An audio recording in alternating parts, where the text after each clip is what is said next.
ओम शांति। 21 अक्टूबर 2024 की साकार मधुर मुरली है।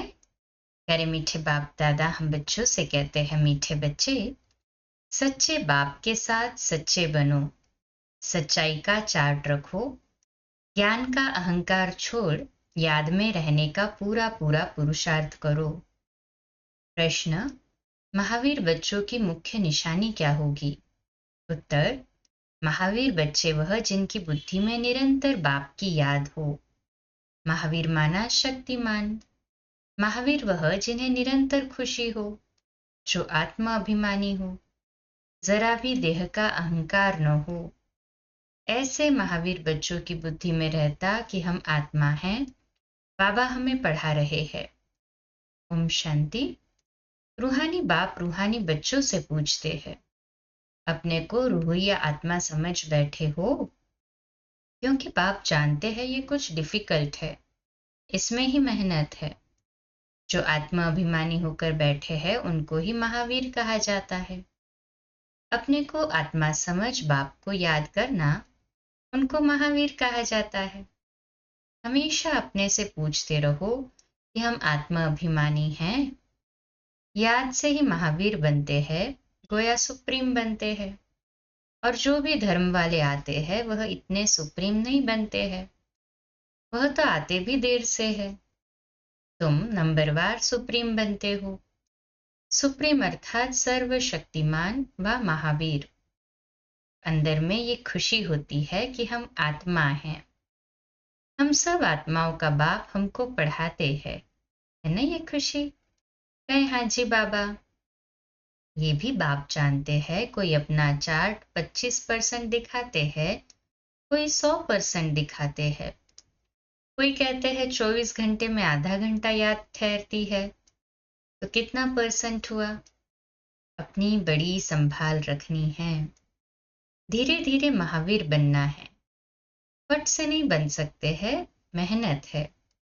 वह जो ब्रह्म ज्ञानी तत्व ज्ञानी हैं, ऐसे मत समझो वह अपने को कोई आत्मा समझते हैं। वह तो ब्रह्म घर को परमात्मा समझते हैं और स्वयं को कहते हैं अहम ब्रह्मास्मि। अब घर से थोड़े योग लगाया जाता है। अभी तुम बच्चे अपने को आत्मा समझते हो। ये अपना चार्ट देखना है।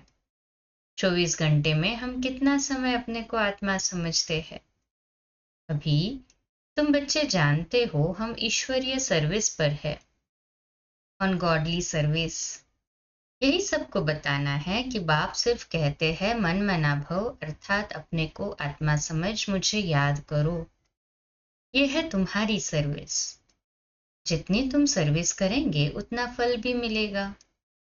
ये बातें अच्छी रीति समझने की है।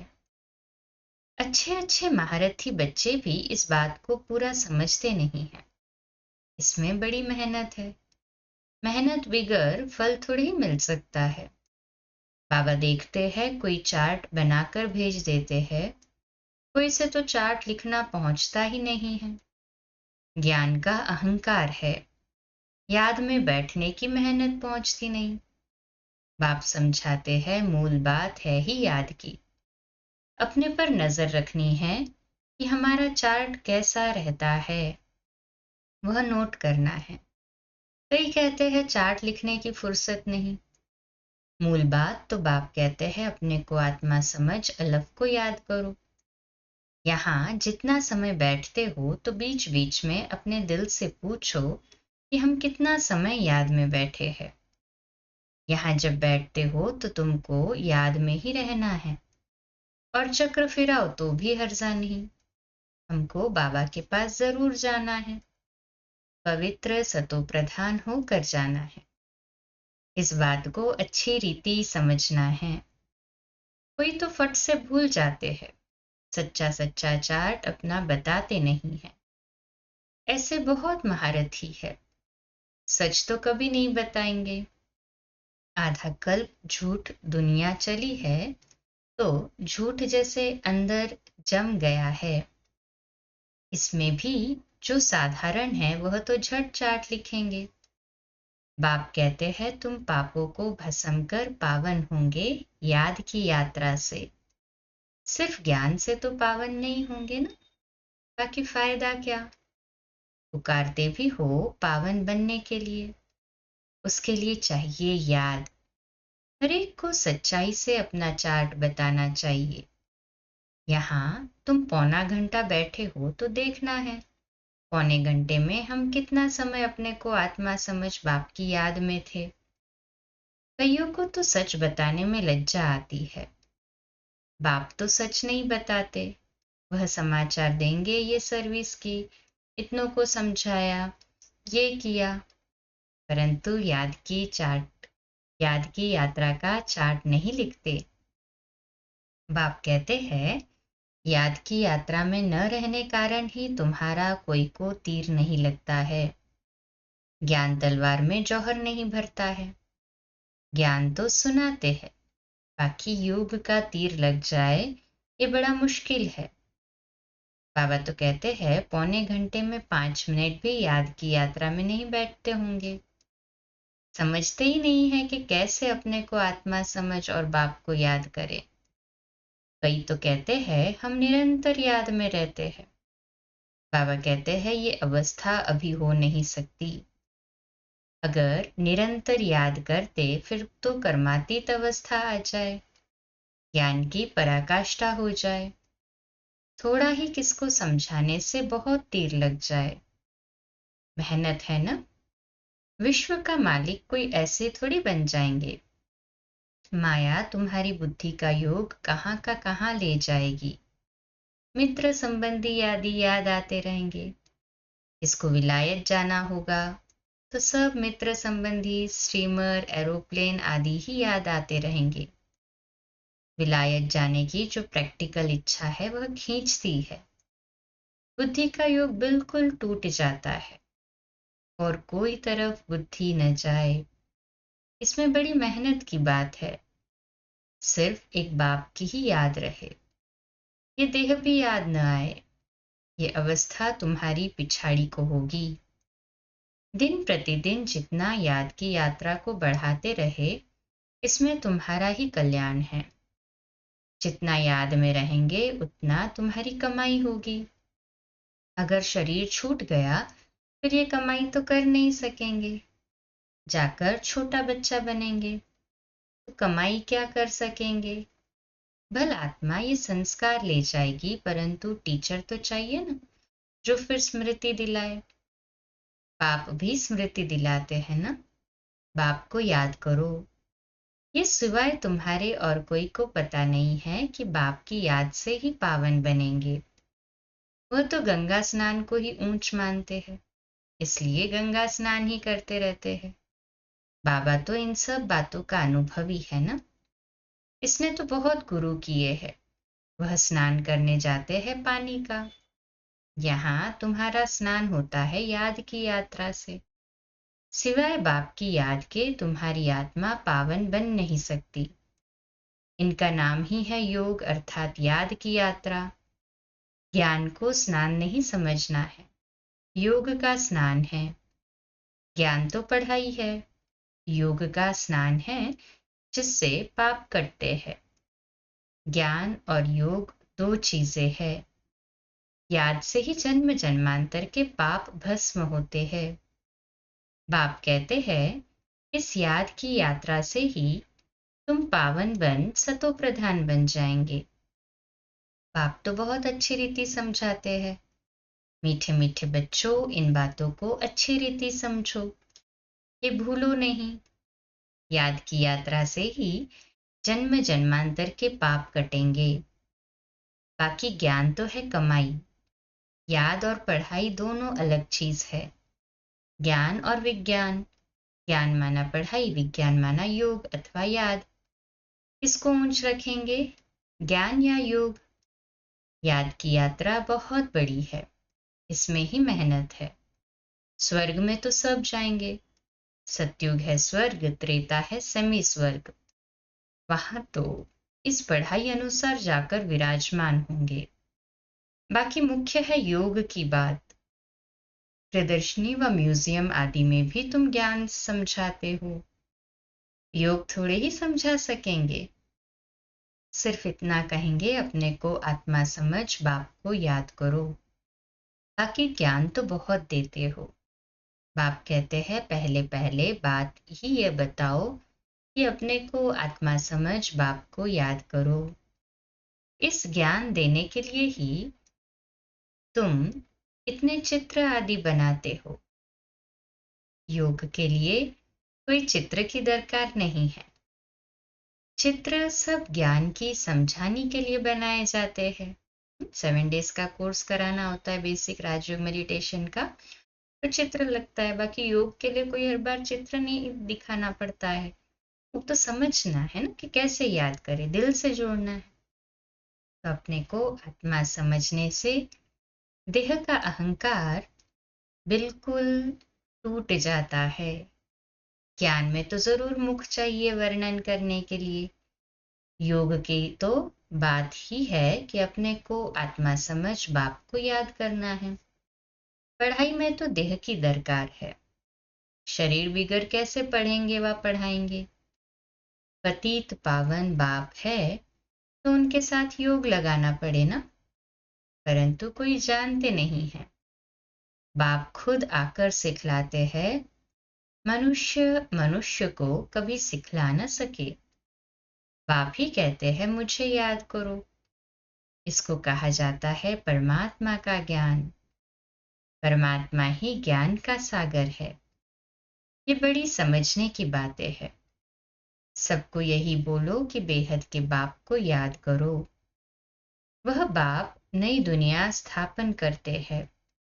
वह समझते ही नहीं कि नई दुनिया स्थापन होनी है। जो भगवान को याद करे, ध्यान में भी नहीं है तो ख्याल करे ही क्या। ये भी तुम जानते हो। परमपिता परमात्मा शिव भगवान एक ही है। कहते भी है ब्रह्मा देवताय नमः, फिर पिछाड़ी में कहते हैं शिव परमात्माय नमः। वह बाप है ही ऊंचते ऊंच, परंतु वह क्या है ये भी समझते नहीं। अगर पत्थर ठिक्कर में है फिर नमः काहे की। अर्थ रहित बोलते रहते हैं। यहाँ तो तुमको आवाज से परे जाना है, अर्थात निर्वाण धाम शांति धाम में जाना है। शांति धाम सुख धाम कहा जाता है। वह है स्वर्ग धाम। नर्क को धाम नहीं कहेंगे। अक्षर बड़े सहज है। क्राइस्ट का धर्म कहाँ तक चलेगा ये भी उन लोगों को कुछ पता नहीं। कहते भी है क्राइस्ट से 3000 वर्ष पहले पैराडाइज था, अर्थात देवी देवताओं का राज्य था। तो फिर 2000 वर्ष क्रिश्चियन का हुआ। अब फिर देवता धर्म होना चाहिए ना। मनुष्य की बुद्धि कुछ काम नहीं करती। ड्रामा के राज को न जानने कारण कितने प्लान बनाते रहते हैं। ये बातें बड़ी अवस्था वाली बूढ़ी माताएं तो समझ न सके। बाप समझाते हैं अभी तुम सब की वानप्रस्थ अवस्था है। वाणी से परे जाना है। वह भल कहते हैं निर्वाण धाम गया परंतु गाया, परंतु जाता कोई है नहीं। हाँ, निर्वाण धाम वो कहते गया पर जाता कोई नहीं है। बाबा कहते पुनर्जन्म फिर भी लेते जरूर है, वापस कोई भी जाता नहीं। वानप्रस्थ में जाने के लिए गुरु का संग करते हैं। बहुत वानप्रस्थ आश्रम है, माताएं भी बहुत है। वहां भी तुम सर्विस कर सकते हो। वानप्रस्थ का अर्थ क्या है तुमको बाप बैठ समझाते हैं। अभी तुम सब वानप्रस्थी हो। सारी दुनिया वानप्रस्थी है। जो भी मनुष्य मात्र देखते हो सब वानप्रस्थी है। सर्व का सद्गति दाता एक ही सद्गुरु है। सबको जाना ही है। जो अच्छी रीति पुरुषार्थ करते हैं वह अपना ऊंच पद पाते हैं। इसको कहा ही जाता है कयामत का समय। कयामत के अर्थ को भी वो लोग समझते नहीं हैं। तुम बच्चों में भी नंबरवार समझते हैं। बड़ी ऊंच मंजिल है, सबको समझना है। अभी हमको घर जाना है, जरूर जाना है ना सभी को। कहें हाजी बाबा। आत्माओं को वाणी से परे जाना है। फिर पार्ट रिपीट करेंगे, परंतु बाप को याद करते करते जाएंगे तो ऊंच पद पाएंगे। दैवी गुण भी धारण करने हैं। कोई गंदा काम, चोरी आदि नहीं करना चाहिए। तुम पुण्य आत्मा बनेंगे ही योग से, ज्ञान से नहीं। आत्मा पवित्र चाहिए। शांति धाम में पवित्र आत्माएं ही जा सकती है। सब आत्माएं वहां रहती है, अभी आती रहती है। अब बाकी जो भी होगी वह यहाँ आती रहेगी। तुम बच्चों को याद की यात्रा में बहुत रहना है। यहाँ तुमको मदद अच्छी मिलेगी। एक दो का बल मिलता है ना। तुम थोड़े बच्चों की ही ताकत काम करती है। गोवर्धन पहाड़ दिखाते हैं ना, अंगुली पर उठाया। तुम गोपियां हो ना। सत्युगी देवी देवताओं को गोप गोपियां नहीं कहा जाता है। अंगुली तुम देते हो।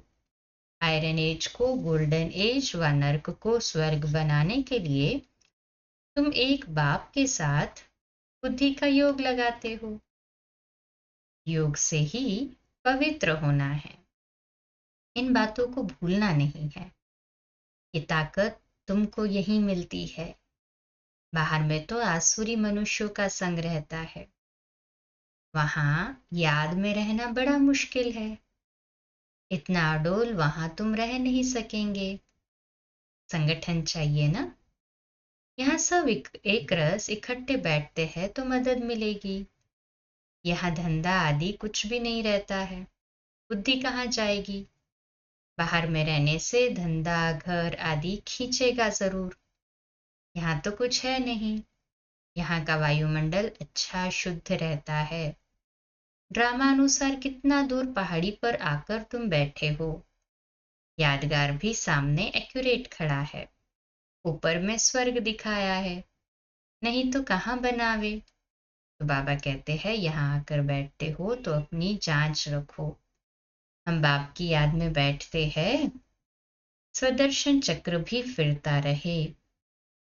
अच्छा, मीठे मीठे सिकिलते बच्चों प्रति माता पिता बाप दादा का याद प्यार और गुड मॉर्निंग। रूहानी बाप की रूहानी बच्चों को नमस्ते। हम रूहानी बच्चों की रूहानी माता पिता बाप दादा को याद प्यार, गुड मॉर्निंग और नमस्ते। वाह बाबा वाह, शुक्रिया बाबा शुक्रिया। धारणा के लिए मुख्य सार है। पहली पॉइंट, अपने याद के चार्ट पर पूरी नजर रखनी है। देखना है हम बाप को कितना समय याद करते हैं। याद के समय बुद्धि कहाँ कहाँ भटकती है। दूसरी पॉइंट, इस कयामत के समय में वाणी से परे जाने का पुरुषार्थ करना है। बाप की याद के साथ दैवी गुण भी जरूर धारण करने हैं। कोई गंदा काम, चोरी आदि नहीं करना है। आज का मीठा वरदान है, व्यर्थ व डिस्टर्ब करने वाले बोल से मुक्त डबल लाइट अव्यक्त फरिश्ता भव। आज का स्वमान, मैं अव्यक्त फरिश्ता हूँ। मैं अव्यक्त फरिश्ता हूँ। विश्लेषण, अव्यक्त फरिश्ता बनना है तो व्यर्थ बोल जो किसी को भी अच्छे नहीं लगते हैं, उन्हें सदा के लिए समाप्त करो। बात होती है दो शब्दों की, लेकिन उसे लंबा करके बोलते रहना ये भी व्यर्थ है। जो 4 शब्दों में काम हो सकता है वो 12 से 15 शब्दों में नहीं बोलो। कम बोलो, धीरे बोलो। ये स्लोगन गले में डालकर रखो। व्यर्थ व डिस्टर्ब करने वाले बोल से मुक्त बनो तो अव्यक्त फरिश्ता बनने में बहुत मदद मिलेगी। स्लोगन, जो स्वयं को परमात्मा प्यार के पीछे कुर्बान करते हैं, सफलता उनके गले की माला बन जाती है। आज का अव्यक्त इशारा है, जैसे वह बहुत पहले के साउंड को कैच करते हैं, वैसे आप अपने 5000 वर्ष पहले के दैवी संस्कार कैच करो। सदैव यह स्मृति में रखो कि मैं यही था और फिर बन रहा हूँ। जितना जितना आदि और अनादि पवित्र संस्कारों को कैच कर सकेंगे, उतना उसका स्वरूप बन सकेंगे। अच्छा, कम बोलो, धीरे बोलो, मीठा बोलो, सत्य बोलो, सोच समझकर बोलो। निमित्त भाव, निर्माण भाव, निर्मल वाणी। आज का नया दिन आप सभी को मुबारक हो, मुबारक हो, मुबारक हो। शुभ दिवस। ओम शांति।